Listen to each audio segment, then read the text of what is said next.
But what about that secret? I mean, are these very learned and very eminent men, Lee H. Hamilton, Thomas H. Keane, Richard Benisti, Bob Kerry, Fred Fielding, these are senior partners in law firms, these are presidents of universities, these are patricians of note who have signed a report saying this is what's happened. Are you suggesting they're all misled? No, they are not. Because the American government was in a very awkward situation. It has divided the so-called truth in a few different levels. So, let's say that the real truth is known only for a few people in America. And a little bit lower level is known to different, like, commission members and so on. And it was explained to them that the tower were actually demolished by the nuclear devices that belong to Osama bin Laden. Because otherwise they cannot explain many things. They cannot explain the radiation effect, the ground zero name, and all that, building 7 collapse, which was not hit by the plane. So they have to produce some other kind of truth, in the quotation mark, for this kind of commissioners. And for them it was produced the second truth, which says that all 3 buildings of the World Trade Center, the Twin Towers and the Building 7, were demolished by so-called mini nukes, the portable nuclear suitcases, Soviet-made, which were obtained by Osama bin Laden from Ukraine.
So, according to this version, Osama bin Laden operatives kept the nuclear suitcases at the basement of the buildings, and the plane attacks was only a destruction. And in reality, they detonated them by nuclear explosions of the stolen Soviet suitcase nukes. And it caused the towers collapse. So the members of commissions were advised not to disclose this to public, but just to produce some false report to cover up the truth. Because they don't want to scare the people by the nuclear weapon. And the commissioners agree. Dimitri, let's assume I was a fire chief, a senior fire officer, and I've just buried 343 of my friends, comforted their wives, and a Secret Service agent comes to see me and says, well, we'd like you to keep a secret. Would I really be prepared to do that? It depends on the way they present their arguments to you. As I explained to you, there are at least two different truth in quotation marks for various levels of American officials.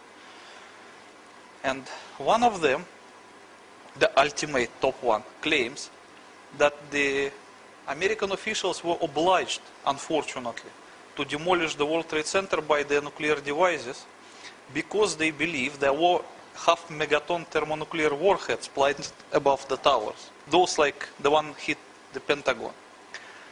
And the reason to demolish the tower was valid enough, because otherwise those warheads may produce half-megaton nuclear explosion, which will destroy the entire New York. And it could kill a few million New Yorkers. So that reason might be valid enough for the fire chief to accept that and to hide the truth. And that is for the top level of the fire officials. But for the middle level of the fire chiefs, there is a second truth also, which claims that the World Trade Center was destroyed by the portable nuclear devices of Osama bin Laden. So in this case, it does not suggest it was murder committed by the American officials, it was by the terrorists. So both of the so-called truths would be enough for the fire chiefs to keep silent. So we're talking about a big lie. Yes. A really, really big lie. And the Commission report and all the members that contributed to that report are parties to that lie.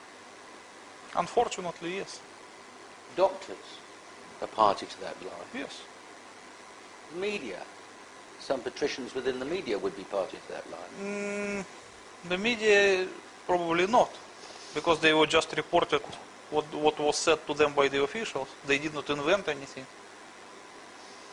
Agencies such as the FBI, they would be party to that Yes, lie. FBI agents definitely yes, because they know everything. That runs into thousands of people keeping a secret. Yes, should be thousands. And on the other hand, we've got people like you who understand these devices and their effect, physicists who are looking at, and they're jumping and screaming and saying, no, that's wrong. But we've also got physicists supporting the Commission's findings. So those physicists are party to a lie. Yes, because they were hired to produce the 9/11 Commission report. So they just performed their job. They were hired to do that and they did the job. So what you can do? Because they were like actors. When you hire an actor and you ask him to act something and you pay him for it, you can't blame an actor. And you're saying that the demolition of World Trade Center Building 1 and 2 was deliberate by the American government to prevent further loss of life. That's what I was told by the FBI. Your book doesn't go into the why concerning the events, just the how and who. No, at the end of the book, I add one of the last chapters. Once I got that information from the FBI, I modified my book by adding that chapter with this explanation. So now it is there. It was not there at the first version, but in the second is there. Understood. And in your opinion, there's no other explanation for the collapse of World Trade Center 1 and 2 that's physically possible? No.